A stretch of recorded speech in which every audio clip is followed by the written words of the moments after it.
Hello, चलिए class live कीजिए हो।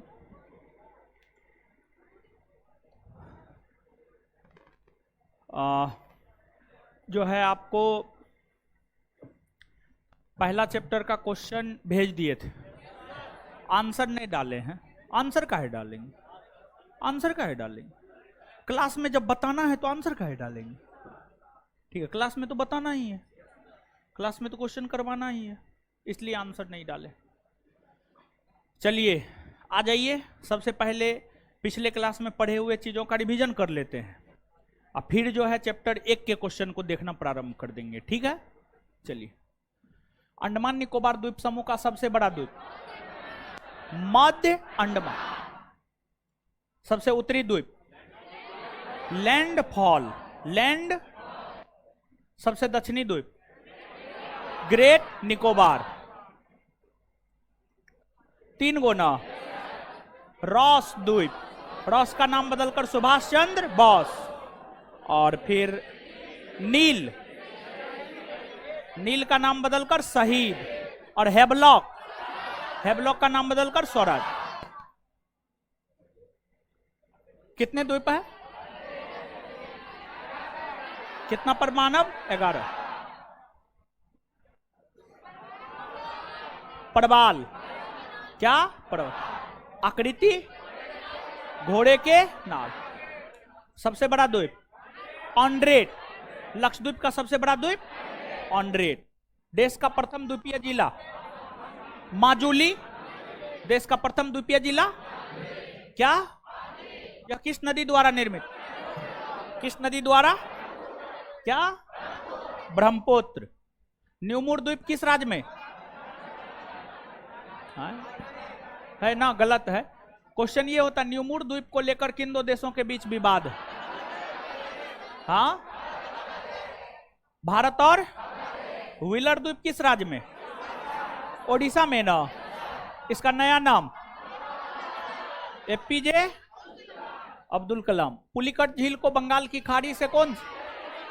श्रीहरिकोटा द्वीप। सतीश धवन अंतरिक्ष केंद्र श्रीहरिकोटा द्वीप, श्रीहरिकोटा द्वीप। पम्बन द्वीप कहां स्थित है? हाँ, मन्नार की। भारत एवं श्रीलंका के बीच किस द्वीप को लेकर विवाद है? कच्चा तीबू द्वीप। कौन द्वीप को लेकर? भारत और श्रीलंका के बीच किस द्वीप को लेकर विवाद है? कच्चा तीबू द्वीप। खंबात की खाड़ी में स्थित प्रमुख द्वीप कौन कौन है? आलिया बेट, खादिया बेट। नर्मदा नदी के मुहाने पर कौन सा? आलिया बेट।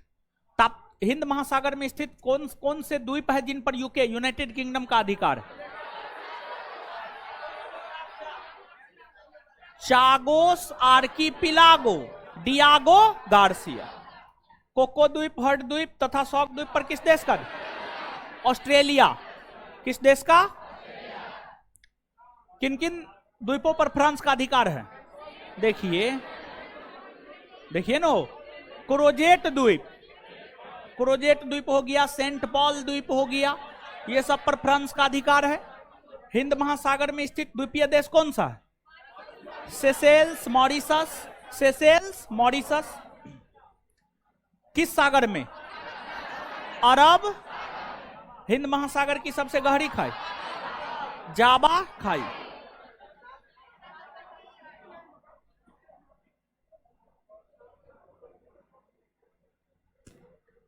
चलिए अब सुनिए, पहला चैप्टर का पीडीएफ कहां मिलेगा?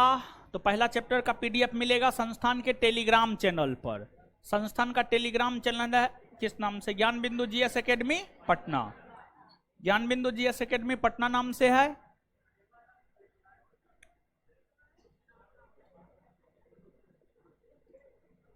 आशुतोष गुप्ता जी, वो दूसरा कोको द्वीप है और ये दूसरा कोको द्वीप के विषय में हम आपको बताए हैं।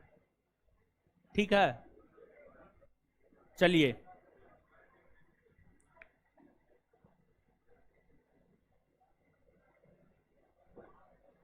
आंसर काहे डालेंगे? आंसर करवा रहे हैं तो आंसर डालेंगे कौन चीज का? टेलीग्राम चैनल पर है क्वेश्चन। अगर कहिएगा पहला चैप्टर का क्वेश्चन कहां से मिलेगा? टेलीग्राम चैनल पर मिलेगा, टेलीग्राम चैनल पर मिलेगा।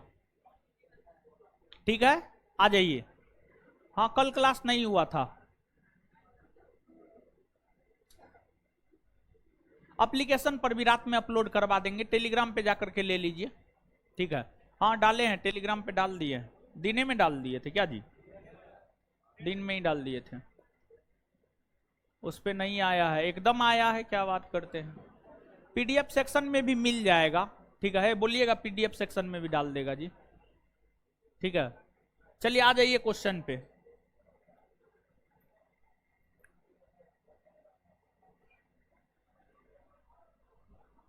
पहला क्वेश्चन, आ जाइए अब, आ जाइए अब, ऐप पर भी डलवा देंगे, क्लास के बाद डलवा देंगे, ठीक है, आ जाइए।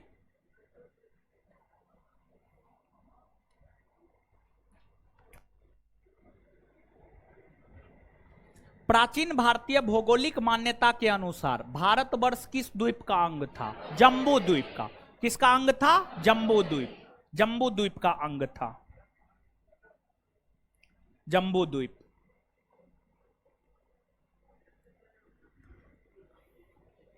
सर्वप्रथम इंडिया शब्द का प्रयोग, सर्वप्रथम इंडिया शब्द का प्रयोग जो है यूनानियों ने किया, यूनानियों ने किया, और यूनानियों ने इंडिया शब्द का प्रयोग भारत के लिए ग्रीक भाषा में किया। कौन भाषा में किया? ग्रीक भाषा, ग्रीक भाषा में किया।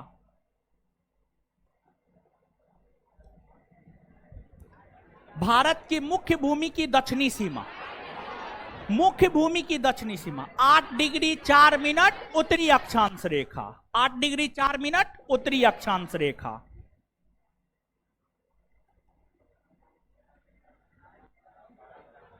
निम्नलिखित में से कौन सा देशांतर भारत की मानक माध्याह्न रेखा, भारत की मानक समय रेखा है?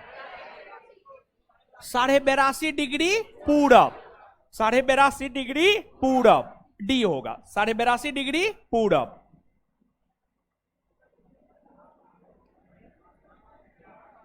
भारत का प्रमाणिक समय उस स्थान का स्थानीय समय है जो स्थित है इलाहाबाद के नैनी, इलाहाबाद के नैनी, इलाहाबाद के नैनी से होकर भारतीय मानक समय रेखा गुजरती है, और वहां पर जो समय होता है वही समय पूरे भारतवर्ष में होता है, वहां पर जो समय होता है वही समय जो है आपको पूरे भारतवर्ष में होता है, उसी को भारत का मानक समय रेखा कहा जाता है। तो इलाहाबाद के समीप।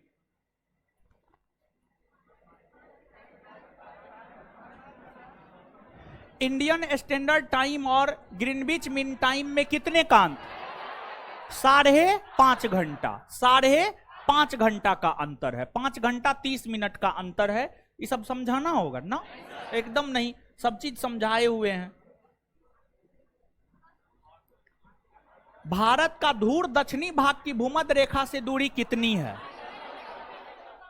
876 किलोमीटर, 876 किलोमीटर। देखिए ध्यान दीजिएगा, ये क्वेश्चन क्या कह रहा है ये हम आपको नहीं बताए थे, सुनिए, नहीं बताए थे तो कुछ कुछ ऐसा चीज मिलेगा, कुछ कुछ एका दुका ऐसा क्वेश्चन मिलेगा जो नहीं बताए हैं, तो वो आप अपना याद रख लीजिएगा, समझ गए? तो देखिए विषुवत रेखा है, विषुवत रेखा के ऊपरी भाग में भारत है, तो भारत का विस्तार है 8 डिग्री 4 मिनट उत्तरी अक्षांश रेखा से 37 डिग्री 6 मिनट उत्तरी अक्षांश रेखा। तो विषुवत रेखा से भारत की दूरी कितनी है ये पूछा जा रहा है। तो विषुवत रेखा से भारत की दूरी है 876 किलोमीटर, 876 किलोमीटर।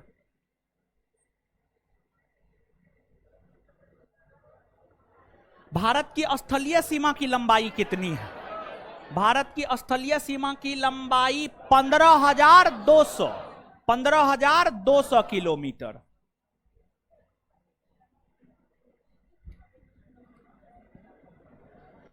द्वीपों सहित भारत के तटरेखा की लंबाई कितनी है? द्वीपों सहित भारत के तटरेखा की लंबाई है 7516.5 किलोमीटर। अगर द्वीप नहीं रहेगा तब 6100 किलोमीटर। तो द्वीप सहित कह रहा है तो आंसर 7516 किलोमीटर।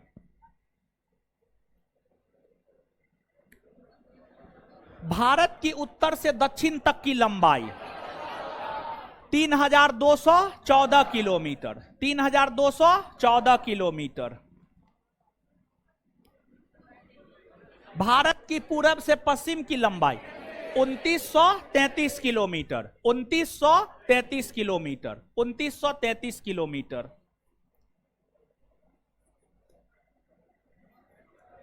भारत की तटरेखा की लंबाई 6100 किलोमीटर, 6100 किलोमीटर।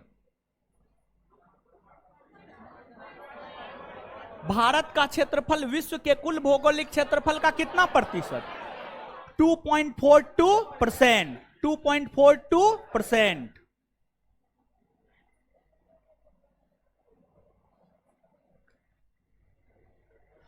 भारत के कुल क्षेत्रफल का कितना प्रतिशत भाग पर्वतीय क्षेत्र के अंतर्गत आता है? 10.7, 10.7।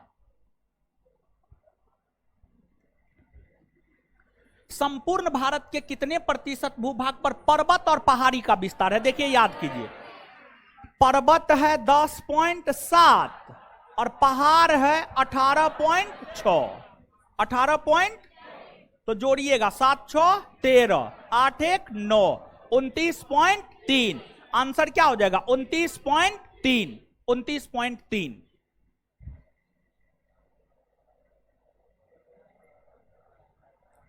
संपूर्ण भारत के कितने प्रतिशत भूभाग पर पठार का विस्तार? 27.7, 27.7% भूभाग पर।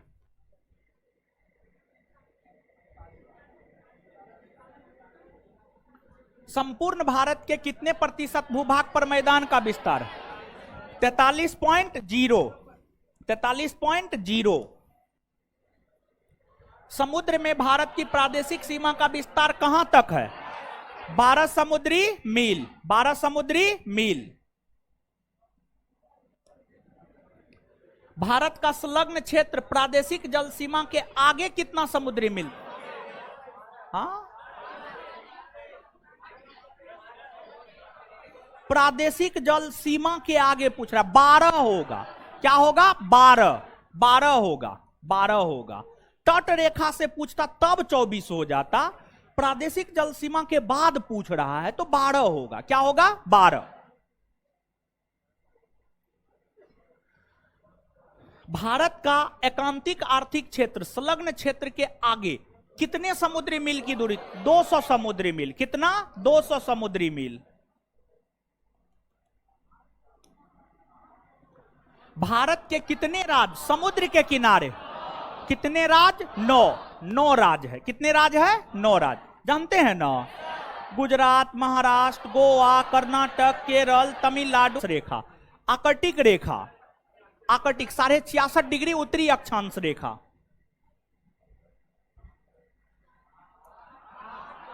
कर्क रेखा भारत के कितने राज्यों से? 8 राज्य ना। जानते हैं ना? गरम छाछ पी तृप्ति मिली। ग से गुजरात, र से राजस्थान, म से मध्य प्रदेश, छ से छत्तीसगढ़, ज से झारखंड, प से पश्चिम बंगाल, त्र से त्रिपुरा, मी से मिजोरम।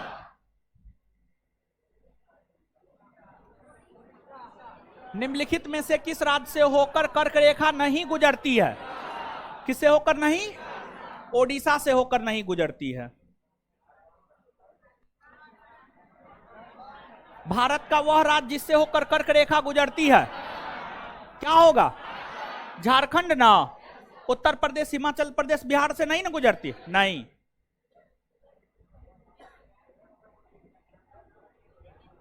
भारत की मुख्य भूमि का दक्षिणी नोक, मुख्य भूमि का दक्षिणी नोक कैप कैमोरीन, कैप कैमोरीन।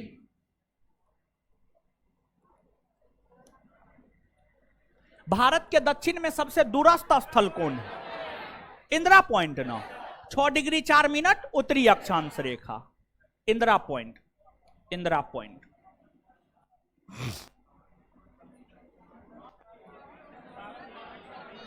इंदिरा पॉइंट का अन्य नाम Parson point, Lahiching point, Pygmalion point, इनमें सभी इन सभी नामों से जाना जाता है। इंदिरा पॉइंट को इन सभी नामों से जाना जाता है।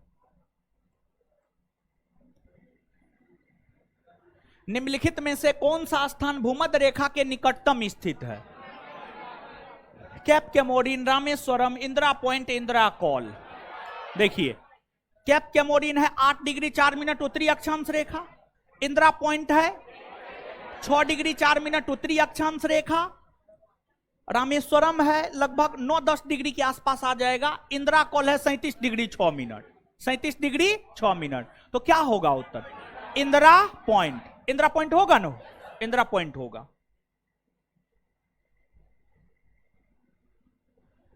भारतीय भूमि का सर्वाधिक उत्तरी भाग यानी सबसे उत्तरी भाग, इंदिरा कॉल, इंदिरा कॉल। भारत का दक्षिणतम स्थान इंदिरा पॉइंट निम्नलिखित में से कहां स्थित है?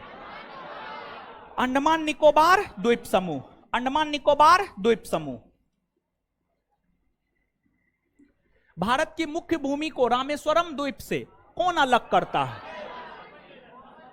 Pamban channel, Pamban channel. भारत की मुख्य भूमि को रामेश्वरम द्वीप से अलग करता है पंबन चैनल।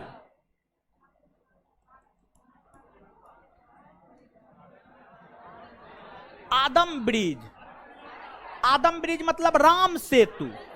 राम सेतु भारत और श्रीलंका ना, भगवान राम सेतु बना करके गए थे ना जी, राम सेतु। आदम ब्रिज का ही हिंदी है राम सेतु। आदम ब्रिज अंग्रेजी में कहा जाता है, हिंदी में राम सेतु। ये भारत और श्रीलंका के बीच है, भारत और श्रीलंका।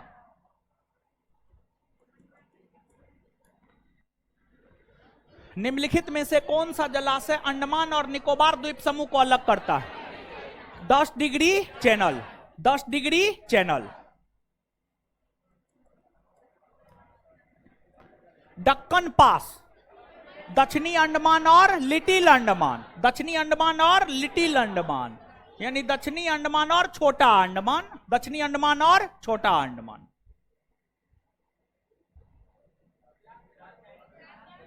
दीव एक द्वीप है, गुजरात के काठियावाड़ तट पर ना है जी, गुजरात के तट पर होगा ना, गुजरात क्या हो जाएगा? गुजरात के तट पर।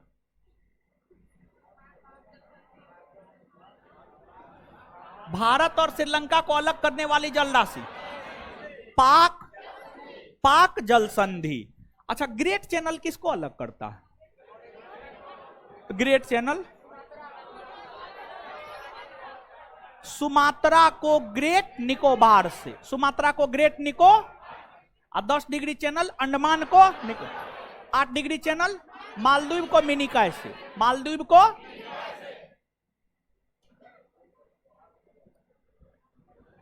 कौन से दो देशों को मैकमोहन रेखा विभक्त करती है? भारत और चीन, भारत और चीन, भारत और चीन को।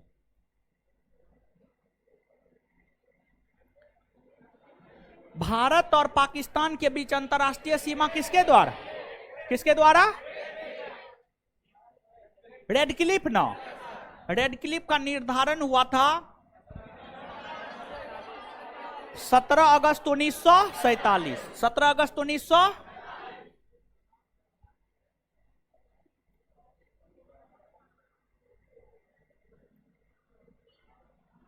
भारत के सुदूर पूर्व में मतलब पूर्वी भाग में कौन सा देश भारत के साथ सर्वाधिक लंबी अंतरराष्ट्रीय सीमा में? म्यांमार बनाती है। थाईलैंड, वियतनाम तो सुदूर पूर्व में है लेकिन इस स्थलीय सीमा बनाती ही नहीं है। और चीन तो उत्तरी भाग में बनाती है, चीन तो उत्तरी भाग में बनाती है, तो म्यांमार होगा उत्तर। क्या हो जाएगा? म्यांमार। अच्छा, भारत म्यांमार के साथ कितना किलोमीटर की? 1643। चीन इसलिए नहीं होगा, चीन तो म्यांमार से ज्यादा सीमा बनाती है, 3488 किलोमीटर, लेकिन चीन भारत के उत्तर में है। नो हो, समझ गए? भारत एवं चीन के बीच सीमा निर्धारित करने वाली मैकमोहन रेखा किस प्रदेश के उत्तरी सीमा पर? अरुणाचल प्रदेश ना, अरुणाचल प्रदेश।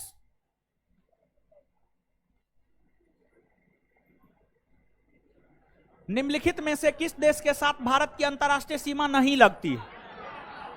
श्रीलंका के साथ लगती है? नहीं, श्रीलंका के साथ तो जलीय सीमा लगती है, जलीय सीमा लगती है, बाद बाकी के साथ तो लगती ही है श्रीलंका।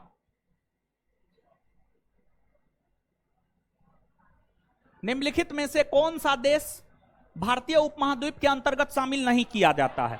देखिए, भारतीय उपमहाद्वीप के अंतर्गत मूल तौर पर 5 देश आता है, और भारतीय उपमहाद्वीप के अंतर्गत मूल तौर पर जो 5 देश आता है, भारत,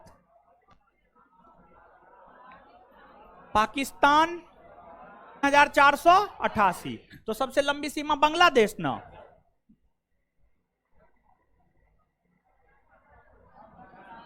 सबसे छोटी सीमा अफगानिस्तान, कितना किलोमीटर? 100। नेपाल तो आप देखे ही। भूटान 699, म्यांमार 1643।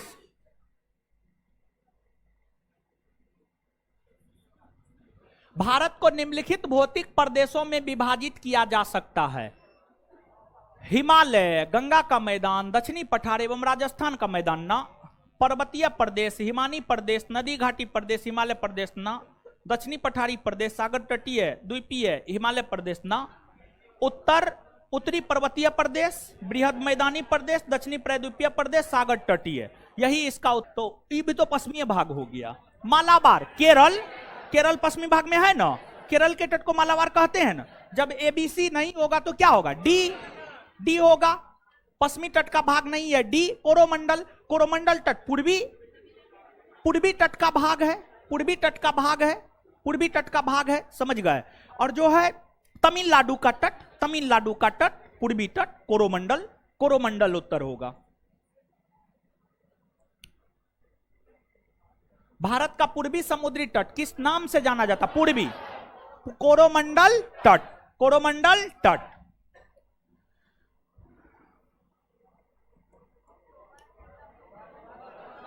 कोंकण तट, दमन से गोवा, दमन से गोवा या गोवा से दमन।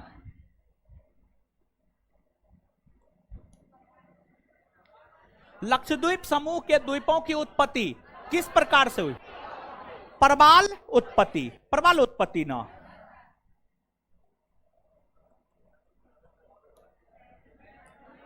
भारतीय क्षेत्र में स्थित दो ज्वालामुखी द्वीप कौन है? बेरन और बेरन ज्वालामुखी द्वीप सक्रिय है न हो। नारकोंडम सुसुप। उत्तरी अंडमान के पूर्वी भाग में नारकोंडम और मध्य अंडमान के पूर्वी भाग में बेरन। क्लियर? तो क्या होगा? बेरन और नारकोंडम, बेरन और नारकोंडम।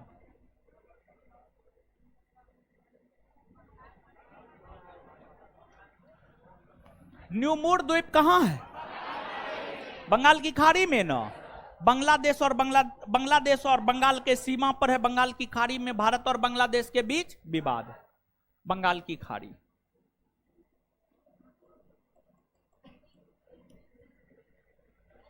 कौन एक द्वीप है? दमन, दीव, पुडुचेरी, दादर नागर हवेली। दीव, दीव, दीव, दीव, दीव एक द्वीप है और खंभात की खाड़ी में है, गुजरात के तट पर है, काठियावाड़ तट के पूर्वी भाग में है। समझ गए? इसको अगर आप काठियावाड़ तट मान लेते हैं तो ये जो काठियावाड़ तट है गुजरात राज है। ठीक है, कौन राज है? गुजरात। और ये काठियावाड़ तट के यहां पर द्वीप है और दमन इस एरिया में है। दमन द्वीप नहीं है। ठीक है। अब पुडुचेरी, दादर नगर हवेली द्वीप नहीं है, दीव होगा। क्या होगा? दीव।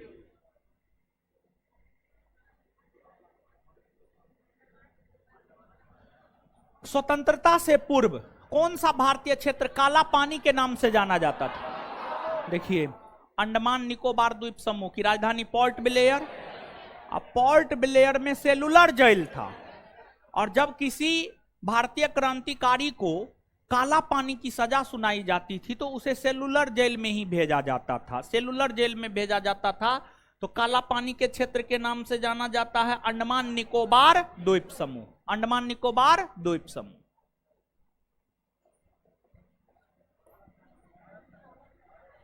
लक्षद्वीप समूह कहां स्थित? अरब सागर में ना।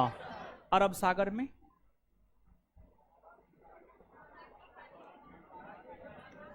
दीव स्थित है खंभात की खाड़ी, खंभात की खाड़ी में।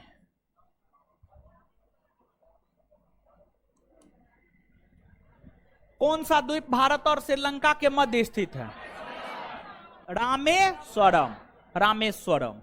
गंगा सागर द्वीप कहां है जानते हैं? गंगा सागर द्वीप कहां है? पश्चिम बंगाल है ना। पश्चिम बंगाल के जो है दक्षिणी भाग में बंगाल की खाड़ी में है और न्यूमूर द्वीप भी बंगाल की खाड़ी में ही है और लक्षद्वीप तो अरब सागर में है। यानी उत्तर क्या हो जाएगा? रामेश्वरम, श्रीलंका और भारत के मध्य। लक्षद्वीप में कितने द्वीप? 36 ना, 36 द्वीप।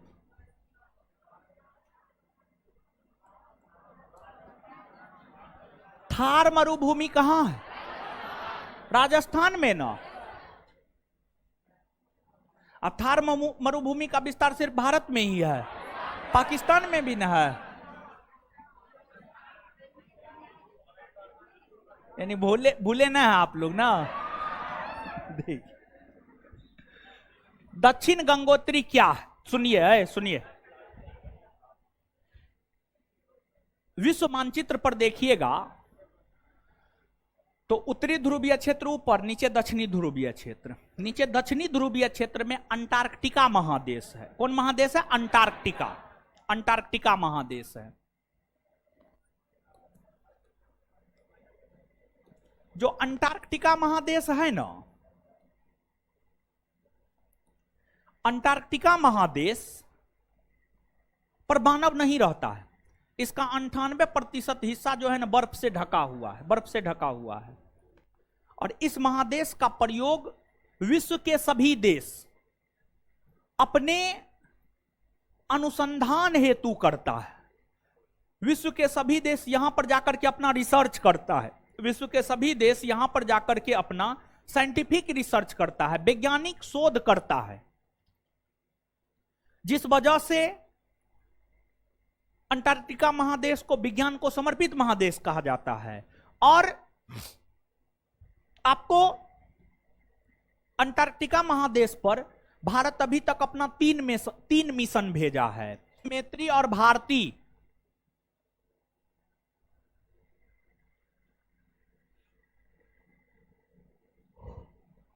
दक्षिण गंगोत्री, मैत्री और भारती।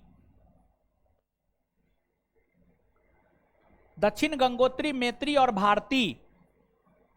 दक्षिण गंगोत्री, मैत्री और भारती अंटार्कटिका में स्थापित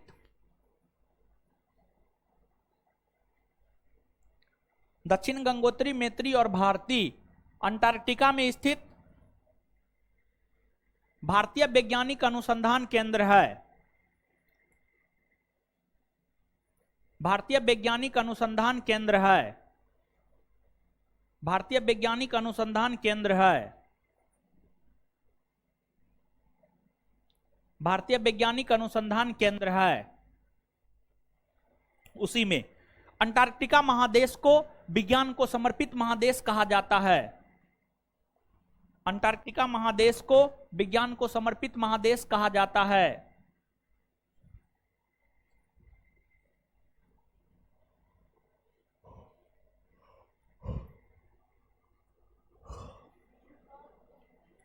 अंटार्कटिका महादेश को विज्ञान को समर्पित महादेश कहा जाता है।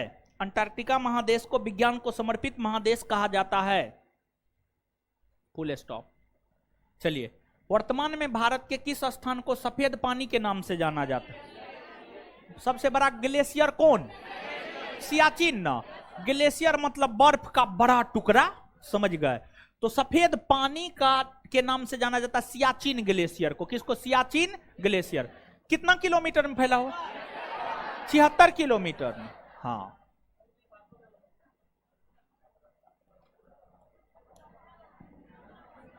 हैदराबाद का जुर्बा नगर, सिकंदराबाद। हैदराबाद और सिकंदराबाद को जुर्बा नगर के नाम से जाना जाता है। तेलंगाना में वर्तमान में है यह।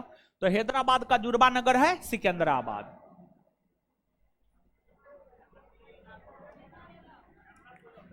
कोच्चि का जुर्बा नगर एर्नाकुलम। कोच्चि का जुर्बा नगर एर्नाकुलम।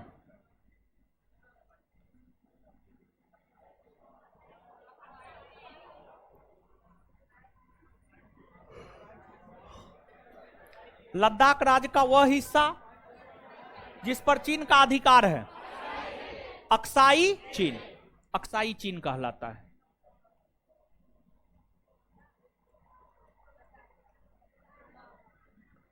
भारत का एकमात्र शीत मरुस्थल कौन है?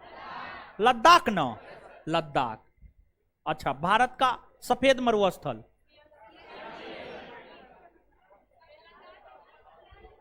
कच्छ का रण। कच्छ का रण। अब भारत का गर्म मरुस्थल थार, समझ गए।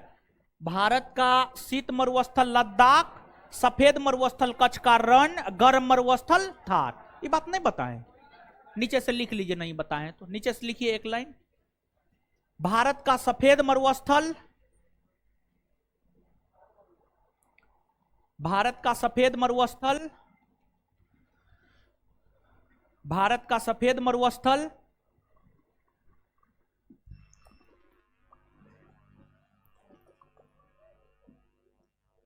भारत का सफेद मरुस्थल कच्छ के रण को कहा जाता है। भारत का सफेद मरुस्थल कच्छ के रण को कहा जाता है। आय तोड़ी, अब बोलिए, अब दिख रहा। भारत का सफेद मरुस्थल कच्छ के रण को कहा जाता है,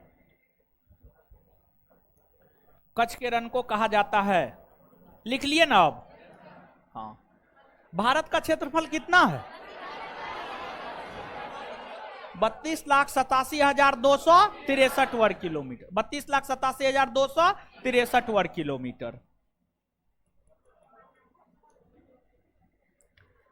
भारतीय उपमहाद्वीप मूलतः एक विशाल भूखंड का भाग था जिसे क्या गोंडवाना लैंड ना। अच्छा एगो बात बताइए, जो एशिया महादेश है वो कौन लैंड में आता? अंगारा लैंड में, लेकिन भारत गोंडवाना लैंड में। समझ गए? तो याद है ना? हाँ। अच्छा एक बार बता दीजिए तो अंगारा लैंड में कौन कौन महादेश आता है?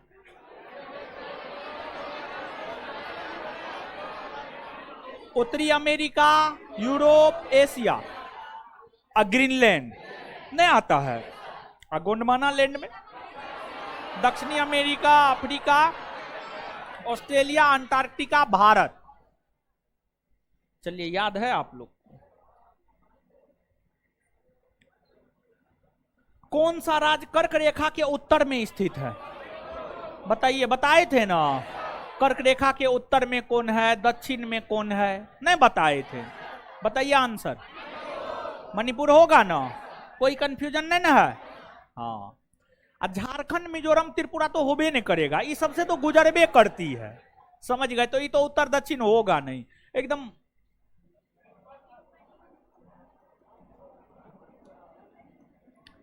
निम्नलिखित में से किस राज्य से कर्क रेखा नहीं गुजरती? हाँ, मणिपुर होगा ना? मणिपुर।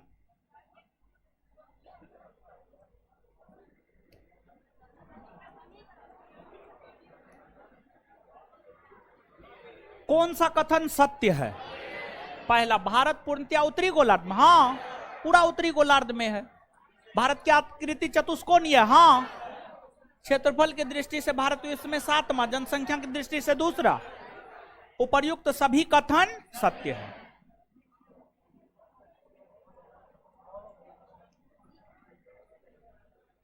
देखिए इसमें जो है थोड़ा सा आइएगा, भारत के क्षेत्रफल का 29.3% पहाड़ है।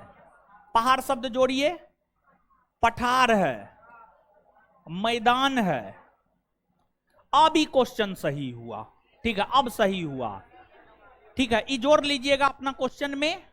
और अब पूछ रहा है कौन सा कथन असत्य है, मतलब कौन सा कथन गलत है। गलत, गलत कौन है? 3 नंबर ना हो। भारत के क्षेत्रफल के 48% भूभाग पर मैदान है। नहीं, 43%। कितना प्रतिशत? 43% भूभाग पर।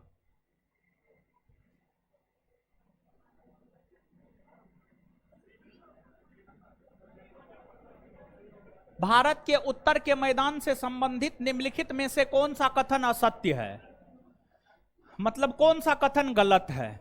पहला, उत्तर का विशाल मैदान गंगा, ब्रह्मपुत्र और सतलज नदियों का मैदान है। यही सब नदी ना अब साथ ला करके जमा करती है तो उत्तर भारत के विशाल मैदान का निर्माण होता है। हाँ या ना? हाँ। और उत्तर भारत के विशाल मैदान को कितने भाग में बांटकर पड़ता? पंजाब का मैदान, राजस्थान का मैदान, गंगा का मैदान, ब्रह्मपुत्र का मैदान। ठीक है, यह नवनिर्मित मैदान प्रदेश। हाँ, सबसे नवीनतम तो उत्तर भारत का विशाल मैदान ही न है हो, तो ये भी सही है या नहीं है? है। इस मैदान की मिट्टी 4 नोजम प्रकार की ना। देखिए चारनोजम मिट्टी कहां पाई जाती है जानते हैं? चारनोजम मिट्टी जो है ना शीतोष्ण कटिबंधीय क्षेत्र में पाई जाती है। चारनोजम मिट्टी जो है शीतोष्ण कटिबंधीय क्षेत्र में पाई जाती है। शीतोष्ण कटिबंधीय क्षेत्र में पाई जाने वाली मिट्टी को चारनोजम मिट्टी कहते हैं। और इस मिट्टी का रंग काला होता है। और यह मिट्टी जो है ना गेहूं के लिए अच्छा माना जाता है। गेहूं के लिए अच्छा माना जाता है। यूएसए और कनाडा के क्षेत्र में जो है चारनोजम मिट्टी पाई जाती है। और इसलिए यूएसए और कनाडा के क्षेत्र में गेहूं का अच्छा उत्पादन होता है। विश्व का गेहूं का सबसे बड़ा मंडी कनाडा के विनिपेग शहर में, विश्व का गेहूं का सबसे बड़ा मंडी कनाडा के विनिपेग शहर में है। तो जो उत्तर भारत का विशाल मैदान है ना, वहां पर तो नदी जो अवसाद बहाकर लाती है उसी से मैदान का निर्माण होता है।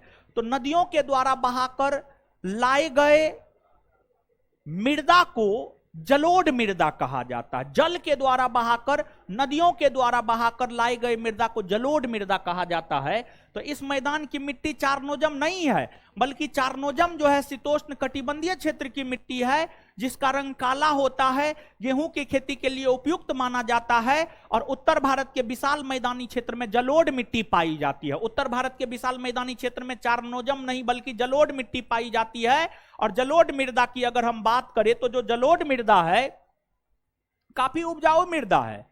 जो जलोढ़ मृदा है वह जो है आपको काफी उपजाऊ मृदा है।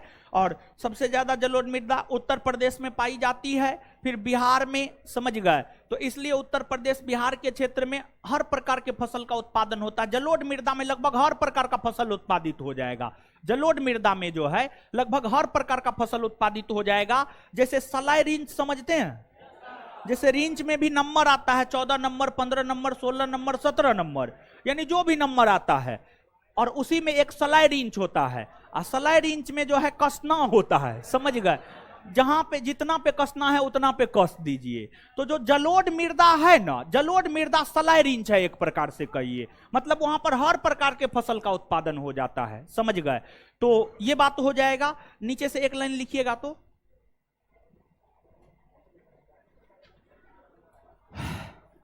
उत्तर भारत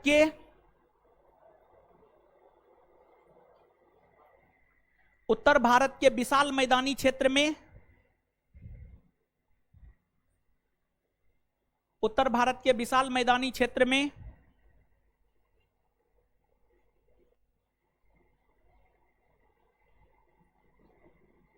जलोढ़ मृदा पाई जाती है।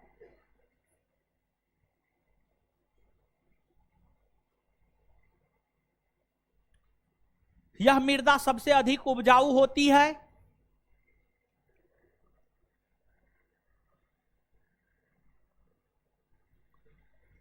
यह मृदा सबसे अधिक उपजाऊ होती है। यह मृदा सबसे अधिक उपजाऊ होती है। अब नीचे से स्टार मार के, शीतोष्ण कटिबंधीय क्षेत्र में पाई जाने वाली मिट्टी। और शीतोष्ण कटिबंध, उष्ण कटिबंध, शीत कटिबंध समझते हैं कि नहीं समझते? नहीं समझते हैं? हाँ, हे भगवान, आज तोड़ी के देखिए, सुनिए। अब पहले एक लाइन लिख लीजिए तब समझाते हैं। शीतोष्ण कटिबंधीय क्षेत्र में, शीतोष्ण कटिबंधीय क्षेत्र में पाई जाने वाली मिट्टी को, शीतोष्ण कटिबंधीय क्षेत्र में पाई जाने वाली मिट्टी को चारनोजम मृदा, चारनोजम मृदा कहा जाता है।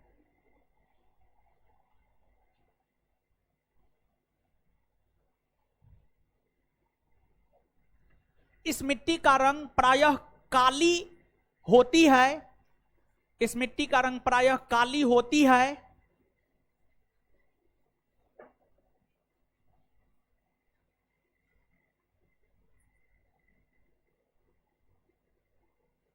यह मिट्टी गेहूं की खेती के लिए उपयुक्त माना जाता है।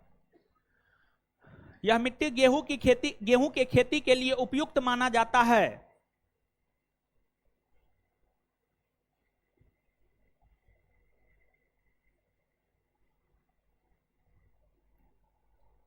और यहां पर थोड़ा सा उष्ण कटिबंध, शीतोष्ण कटिबंध, शीत कटिबंध, थोड़ा सा समझ लीजिए। और ये मानचित्र जो है आप अपने कॉपी में बना लीजिएगा। सबसे पहले थोड़ा समझिए। और इस मैदान में मिट्टी का निक्षेपण 400 मीटर से, हाँ ये सही है, ठीक है। क्या है ये? सही है। और चुनना क्या था हमको? गलत को। तो मतलब आंसर क्या हो जाएगा? C number. अब यहां पर थोड़ा सा समझिएगा, है समझते होंगे आप लोग महाराज भा, झूठ बोल रहे हैं। देखिए ये पृथ्वी है। पृथ्वी को लगभग गोलाकार मान सकते हैं। पृथ्वी तो लगभग गोलाब के आकार का है, लेकिन मान सकते हैं गोलाकार, कोई दिक्कत ना है। पृथ्वी के केंद्र से होकर 0 डिग्री अक्षांश रेखा गुजरती है। 0 डिग्री अक्षांश रेखा को विषुवत रेखा या भूमध्य रेखा कहते हैं। विषुवत रेखा से ऊपर जाइएगा उत्तरी गोलार्ध, नीचे आइएगा दक्षिणी गोलार्ध। विषुवत रेखा से ऊपर जाइएगा उत्तरी गोलार्ध में 90 डिग्री तक उत्तरी अक्षांश रेखा मिलेगा, 90 डिग्री तक उत्तरी अक्षांश रेखा मिलेगा। अब फिर विषुवत रेखा के नीचे आइएगा तो दक्षिणी गोलार्ध में, विषुवत रेखा के नीचे आइएगा तो दक्षिणी गोलार्ध, और दक्षिणी गोलार्ध में भी जो है 90 डिग्री तक दक्षिणी अक्षांश रेखा मिलेगा। 90 डिग्री तक जो है दक्षिणी अक्षांश रेखा मिलेगा। 90 डिग्री उत्तरी अक्षांश रेखा को उत्तरी ध्रुव और 90 डिग्री दक्षिणी अक्षांश रेखा को दक्षिणी ध्रुव, और 0 डिग्री अक्षांश रेखा को विषुवत रेखा, 0 डिग्री अक्षांश रेखा को विषुवत रेखा।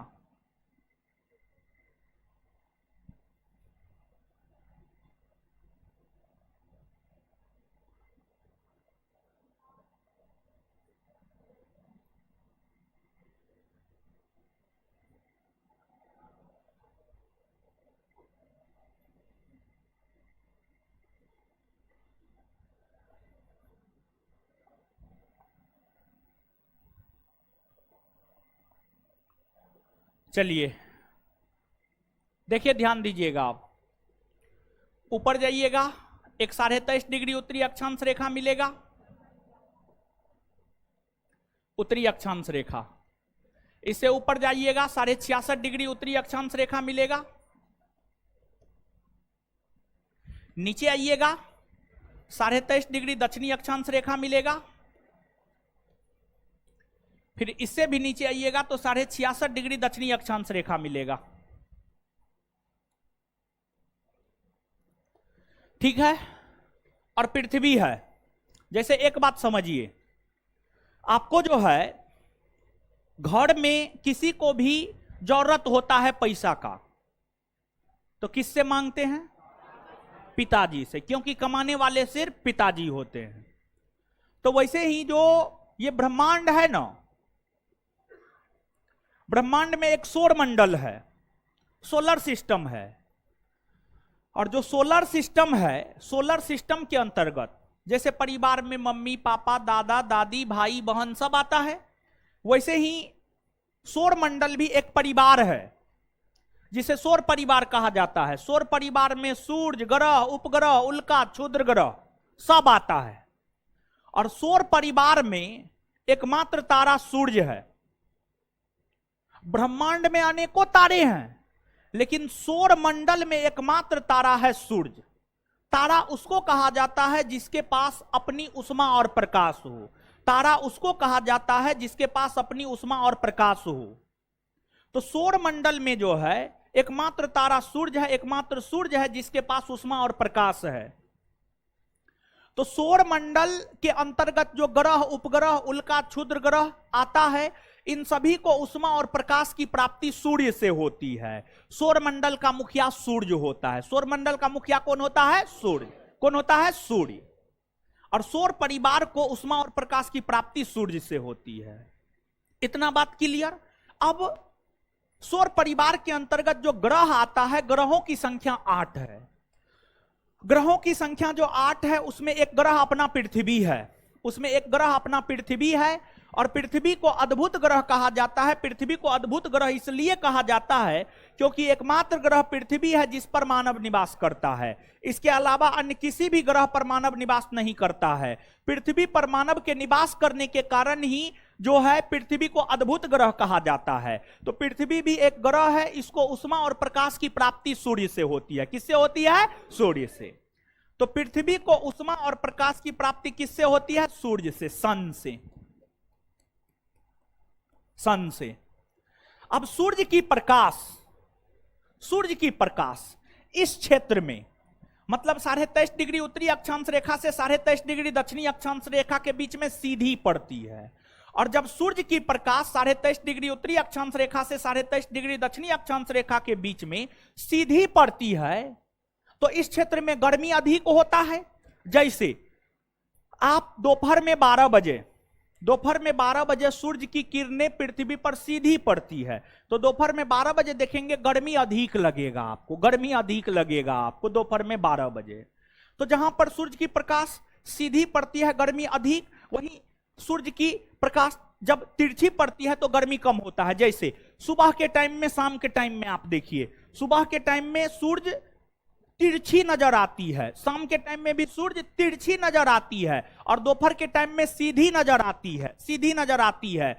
तो जब सूर्य तिरछी नजर आती है तो सुबह के टाइम में देखिएगा मौसम थोड़ा सुहावना होता है, मौसम थोड़ा ठंडा होता है। शाम के टाइम में भी मौसम सुहावना और ठंडा होता है, लेकिन जो दोपहर का टाइम होता है, दोपहर के टाइम में गर्म होता है, क्योंकि आपको सूर्य की किरणें सीधे पृथ्वी पर पड़ती है। इस बात को समझ रहे हैं?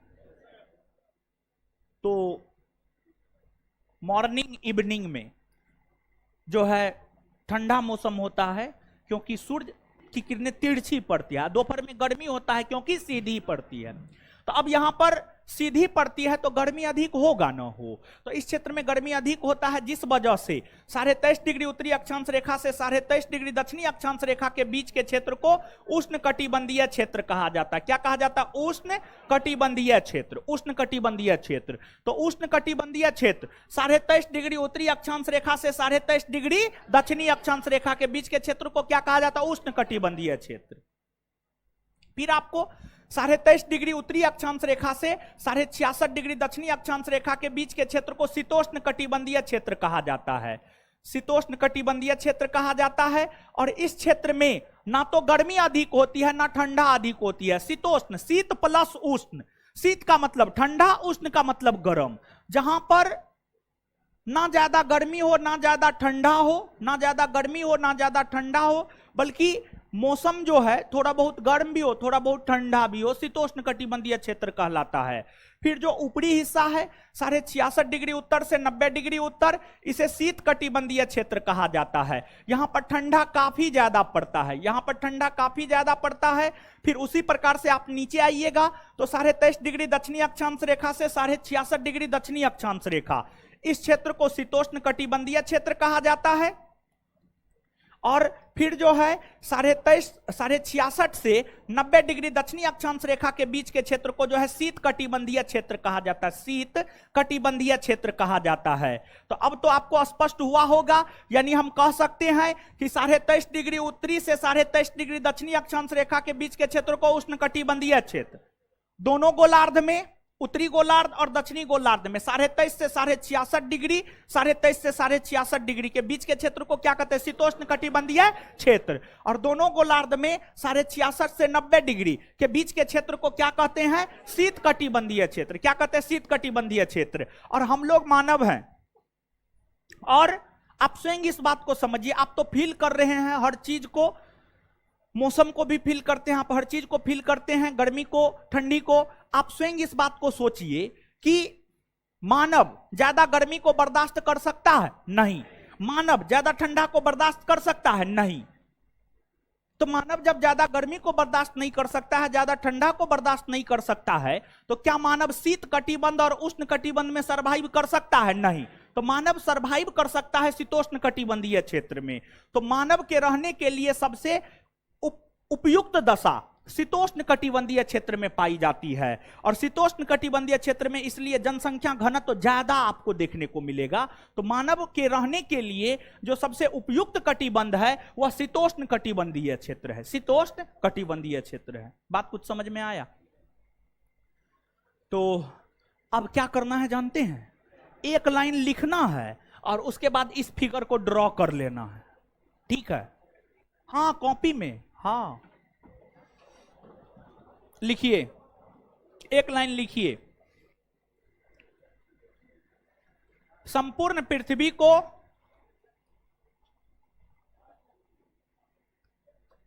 संपूर्ण पृथ्वी को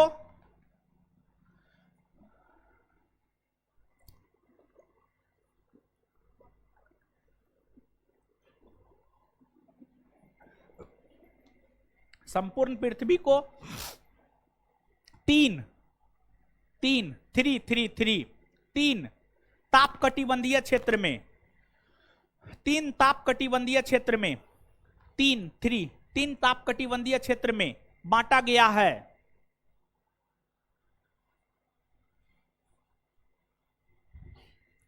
एक नंबर में उष्ण कटिबंध,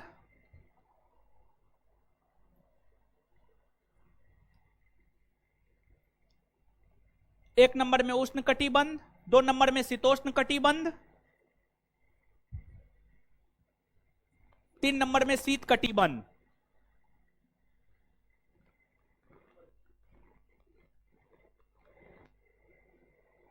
तीन नंबर में शीत कटिबंध, एक नंबर में उष्ण कटिबंध, दो नंबर में समशीतोष्ण कटिबंध या शीतोष्ण कटिबंध। शीतोष्ण को ही समशीतोष्ण भी कहते हैं, अलग नहीं है। और तीन नंबर में शीत कटिबंध। नीचे से एक लाइन और, मानव के रहने के लिए सबसे उपयुक्त दशा, मानव के रहने के लिए सबसे उपयुक्त दशा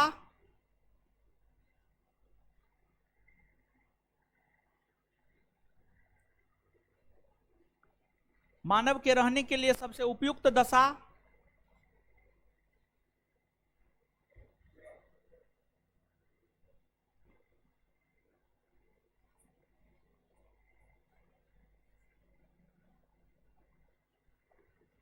शीतोष्ण कटिबंधीय।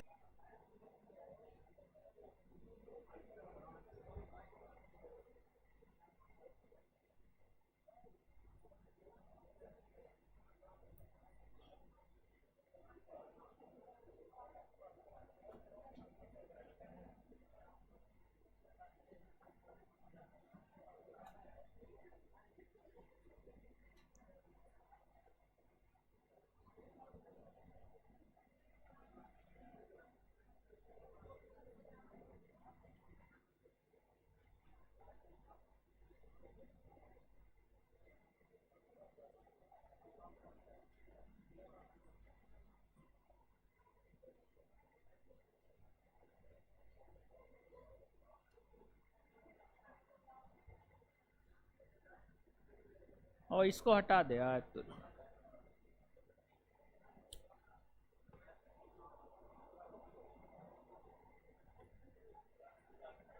तब होली में घर जा रहे हैं ना, जाइए ना, जाइए, जाना चाहिए। ऐसे अब होली होता कहाँ, होली होता है नहीं होता, पहले जैसा होली होता है अब नहीं होता है। पहले तो जोगिरा सरर होता था ना। अब तो बिहार में शराबे बंद हो गया, शराब बंद है बिहार में। हाँ,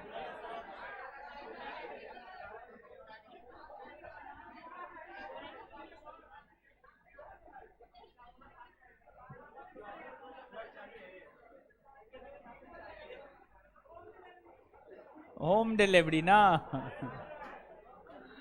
बिहार में शराब की स्थिति भगवान जैसा है, दिखता कहीं नहीं है, मिलते हर जगह, मिलता हर जगह। मतलब जैसे भगवान दिखते कहीं नहीं है लेकिन हैं हर जगह।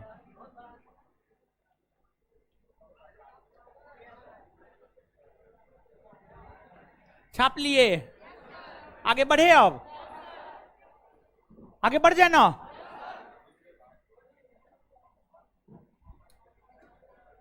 चलिए 77 क्लियर, 78 पे आइए। भारत की भौगोलिक स्थिति के संबंध में कौन सा कथन सही है? यह विषुवत रेखा के उत्तर में स्थित है, ना है। यह 8 डिग्री 4 मिनट उत्तर से 37 डिग्री 6 मिनट उत्तरी अक्षांश रेखा के बीच। हाँ, यह 68 डिग्री 7 मिनट पूरब से 97 डिग्री 25 मिनट पूरब देशांतर। हाँ, उपर्युक्त सभी कथन सही।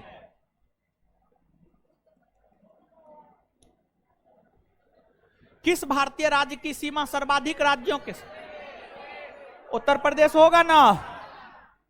8 राज्य और एगो केंद्र शासित प्रदेश।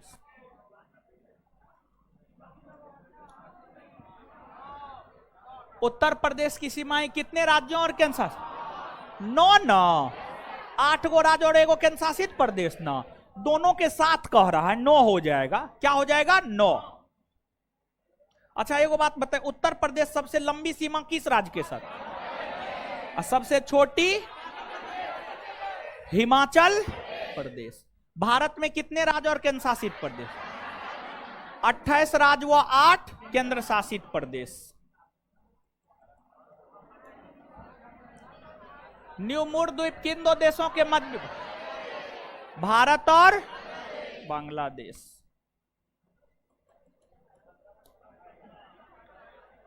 विश्व के 2.4% क्षेत्र में भारत विश्व की कितनी प्रतिशत जनसंख्या का पोषण? 17.5।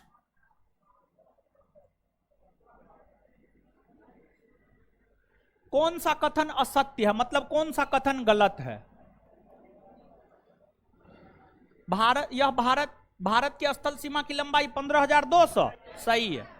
भारत के मुख्य स्थल खंड के समुद्री सीमा की लंबाई 6100 सही है। भारत का देशांतरीय विस्तार 68 डिग्री 7 मिनट से 97 डिग्री 25 मिनट सही है। भारत के मुख्य स्थल खंड का अक्षांश विस्तार 6 डिग्री 4 मिनट, उत्तरी अक्षांश 37 डिग्री 6 मिनट। गलत है ना? संपूर्ण भारत का अक्षांश विस्तार 6 डिग्री 4 मिनट से 37 डिग्री 6 मिनट। भारत की मुख्य भूमि का अक्षांश विस्तार 8 डिग्री 4 मिनट से 37 डिग्री 6 मिनट। गलत है ये, गलत को ही चुनना था, आंसर डी।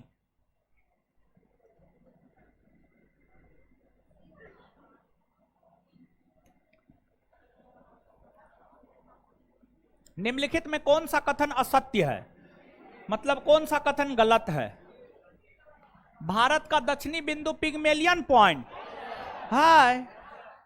भारत की कुल समुद्री सीमा की लंबाई 7516 है। पाक जल संधि भारत और पाकिस्तान ना, भारत और श्रीलंका। भारत का दक्षिणतम बिंदु 6 डिग्री 4 मिनट, उत्तरी अक्षांश रेखा। हाँ, आंसर सी।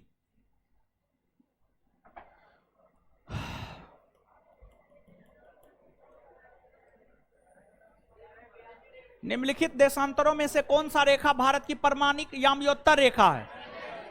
82.5 डिग्री पूरब। 82.5 डिग्री पूरब।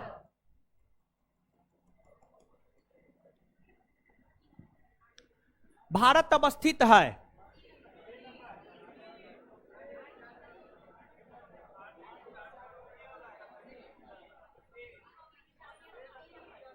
देखिए, ये इसलिए नहीं होगा 8 डिग्री 4 मिनट दक्षिणी से 37 डिग्री 6 मिनट उत्तर। दक्षिणी थोड़े है, उत्तरी ना। बी इसलिए नहीं होगा 37 डिग्री 6 मिनट दक्षिण। सी होगा, और डी इसलिए दक्षिण लिखा हुआ है, डी नहीं होगा, आंसर सी।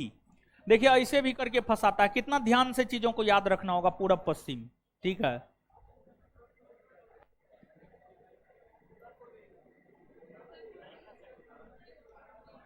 भारत किस गोलार्ध में? उत्तरी पूर्वी।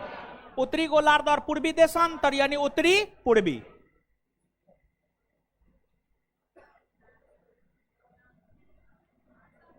वह राज्य कौन सा है जिसकी सीमा मिजोरम से नहीं लगी हुई?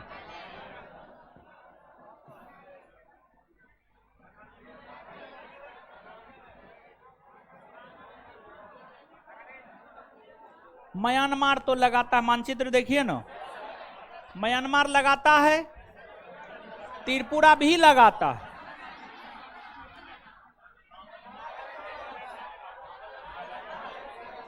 नागालैंड नहीं लगाता है, और असम भी नहीं लगाता। असम लगाता है, थोड़ा देखिए मानचित्र निकालिए।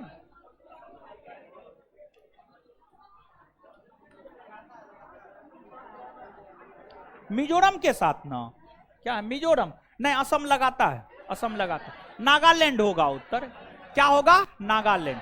नागालैंड, असम लगाता है, असम, नागालैंड होगा, नागालैंड।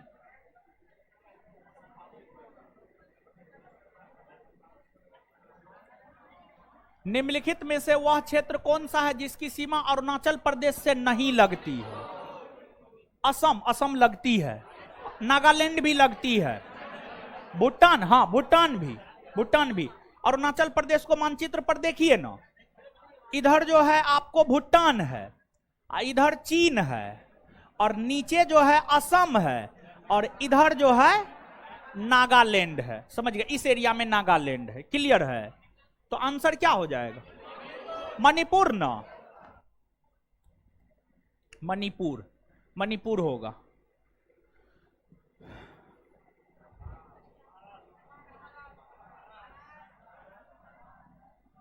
किस राज्य की सीमा से राजस्थान सटा हुआ नहीं है? गुजरात एकदम सटा हुआ है। महाराष्ट्र नहीं, हरियाणा, उत्तर प्रदेश हाँ सटा हुआ है। ठीक है, महाराष्ट्र होगा। क्या होगा? महाराष्ट्र।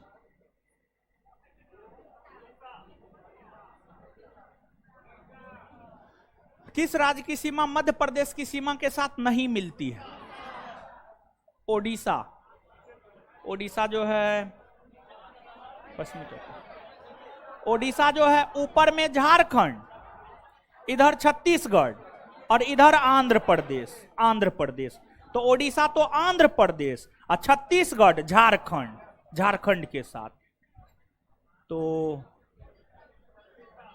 ओडिशा होगा, ओडिशा। अब बाद बाकी मध्य प्रदेश के साथ गुजरात हाँ लगाती है। मध्य प्रदेश के पश्चिमी भाग में गुजरात है, राजस्थान वो भी लगाती है, उत्तर प्रदेश भी लगाती है। उत्तरी भाग में मध्य प्रदेश सबसे लंबी सीमा, उत्तर प्रदेश सबसे लंबी सीमा मध्य प्रदेश के साथ ही बनाती है। आंसर ओडिशा।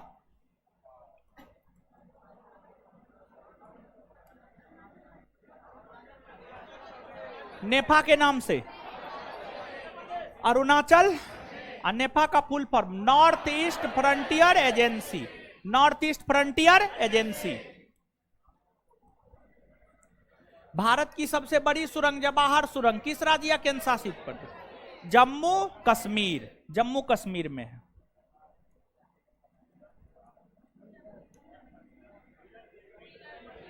क्या होगा? व्हीलर द्वीप।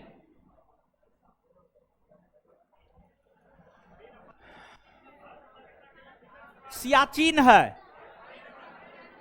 भारत और पाकिस्तान के बीच रेगिस्तान सीमांत क्षेत्र ना, रेगिस्तान थोड़े है। भारत और अफगानिस्तान के बीच ना, भारत और म्यांमार के बीच ना, भारत और पाकिस्तान के बीच हिमनद सीमांत क्षेत्र। आंसर क्या हो जाएगा? डी। क्या हो जाएगा? डी। चलिए अब इससे आगे अगले क्लास में, ठीक है, अगले क्लास में खत्म कर देंगे। है सुनिए, है हीरो सब क्या कहते हैं, आपको जो है